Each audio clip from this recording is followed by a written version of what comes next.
Ouçamos todos boa notícia que vem da vida, que vem do amor. Ouçamos todos boa notícia, é o Evangelho de Deus Salvador. Olá a todos e todas, bom dia, boa tarde, boa noite, dependendo da hora que vocês assistam esse programa, nosso programa Evangelho para Além dos Templos ou dos Tempos.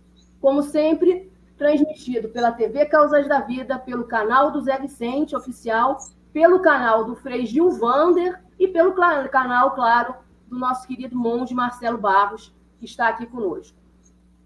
Nesse domingo, pessoal, no Brasil, a liturgia católica celebra a festa de São Pedro e São Paulo.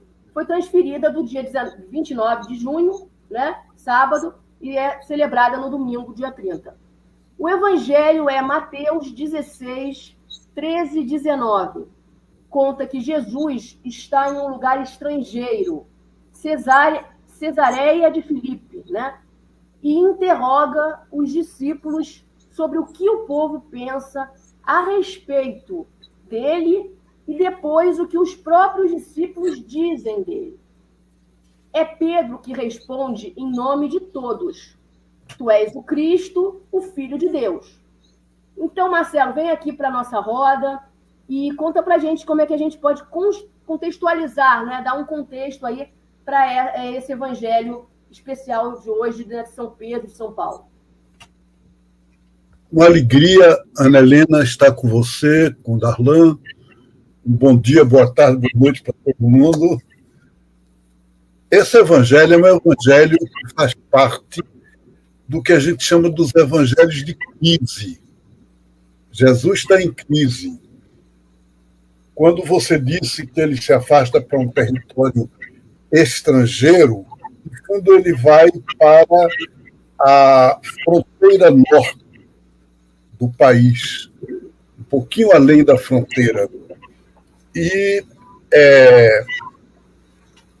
ele não faz isso porque ele quer viajar, porque ele gosta de viajar.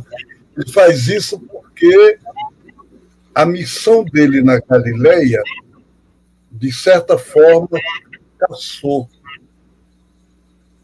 Ele se sente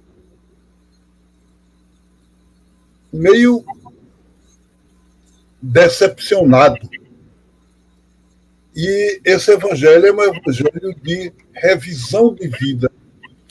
É como se, por exemplo, no trabalho da gente não funcionou e a gente então diz, vamos rever o que está errado, vamos ver o que é que tem que mudar.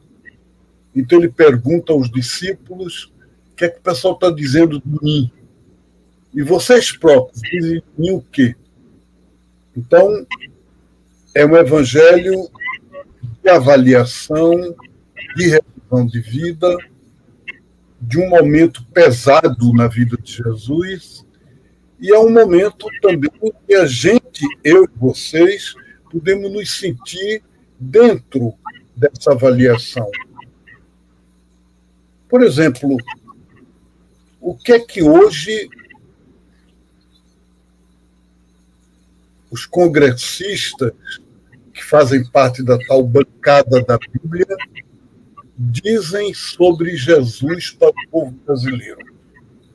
Qual a imagem de Jesus que os padres católicos, hoje, a maioria dos padres católicos, dão sobre Jesus? Qual é a imagem de Jesus que eu passo pela minha vida? Que você, Ana Helena, que Darlan passa? Porque essa questão é essa fundamental, a questão que o Evangelho de hoje coloca. Eu penso, Marcelo, se me permite, que eu justamente, eu formada em jornalismo, comecei a fazer teologia, justamente muito impressionada com a imagem de Jesus que eu conhecia através de um Pedro e de um Paulo, né?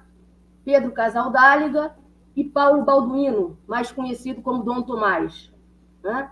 Que viveu aqui onde eu estou no Convento dos Dominicanos em Goiânia, os últimos anos de sua vida, né? Então, essa busca por compreender aquela imagem de Jesus que eu conheci através desse Pedro, desse Paulo e de tantos outros, foi o que me levou a fazer a faculdade de teologia que eu estou fazendo hoje e o que me levou a buscar práticas, né, pastorais semelhantes a essa imagem de Jesus que eu conheci através desse Pedro e desse Paulo. Coisa boa, maravilha. Então, Marcelo, nesse evangelho, né, o Pedro diz que Jesus é enviado de Deus. E aí Jesus diz a ele que se ele reconhece isso, só pode ser por iluminação divina. E nesse momento o próprio Jesus volta e diz a Pedro, né?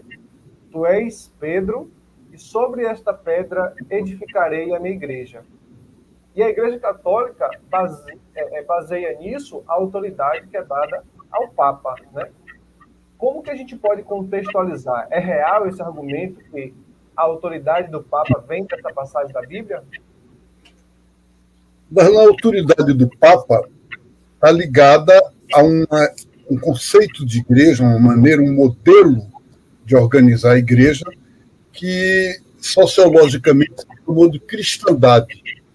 O mundo católico, uma igreja espalhada pelo mundo inteiro, poderosa, onde você vai, a matriz ou a catedral está no centro da cidade.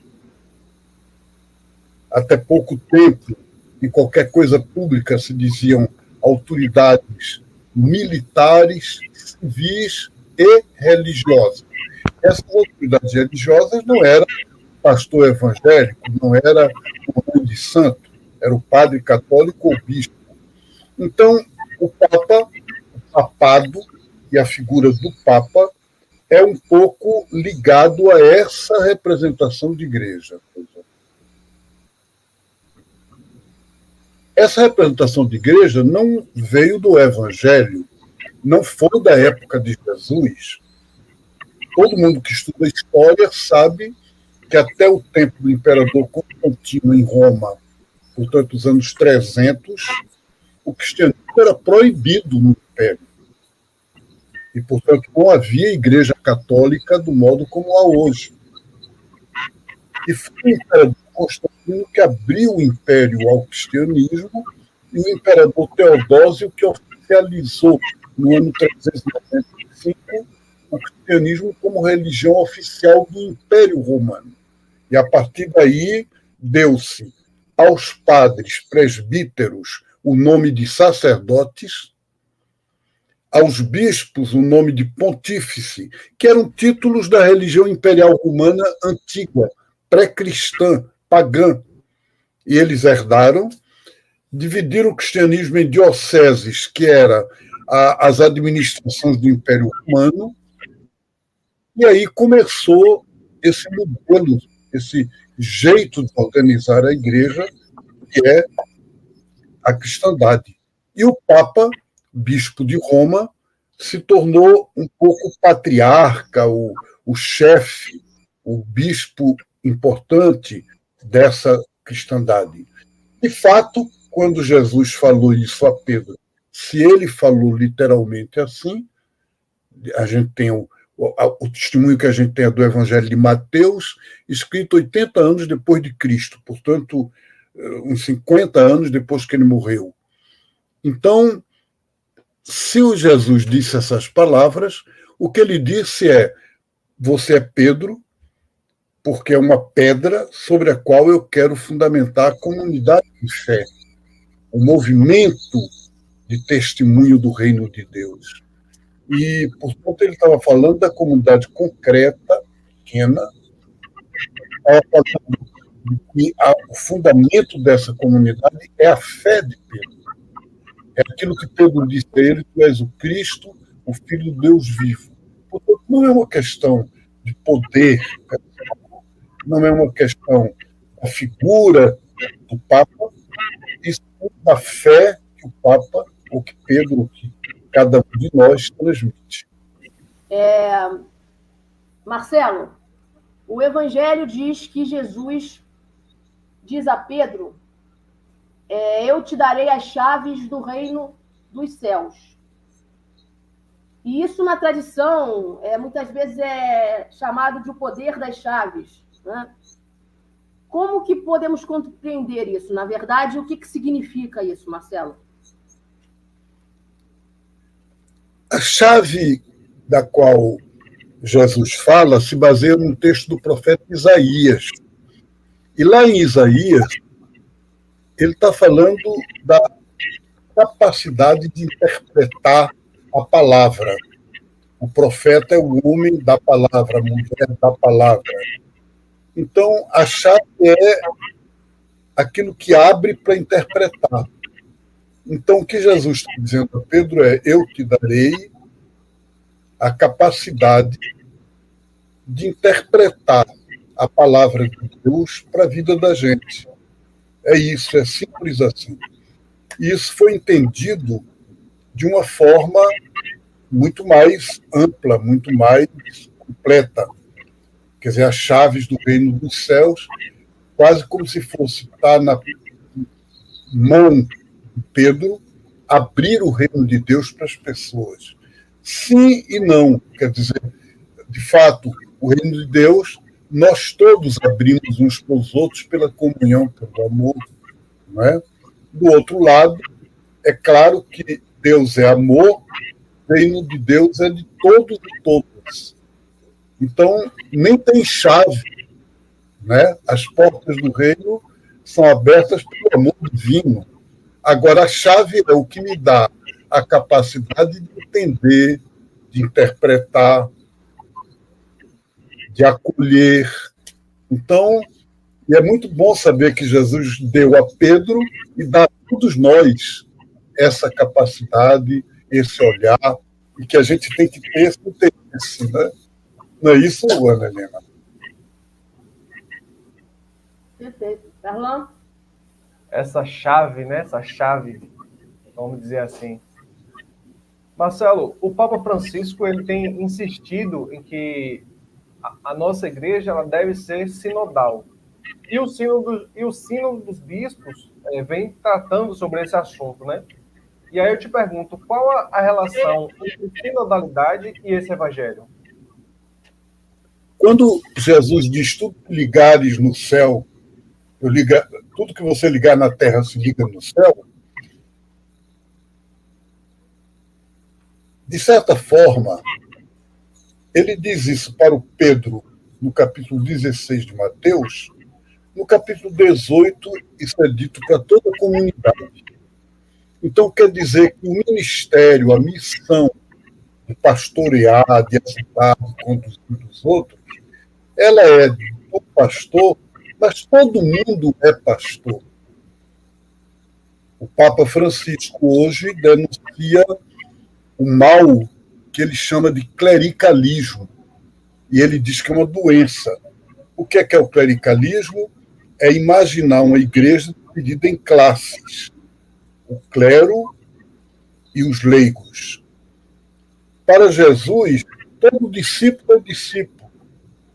E o que muda é a missão, é o serviço, é a função, mas que não dá poder. Então, nesse sentido, o ministério, ou os ministérios, as missões de cada pessoa na comunidade são afirmadas, valorizados. Agora, a hierarquia não. Hierarquia é o poder. Então, Jesus não quis criar uma igreja de poder. Ao contrário, ele disse: quem quiser de você ser o maior, se torne o menor, se torne servidor dos seus irmãos. Então, portanto, ele reinverte os valores de um mundo baseado no poder.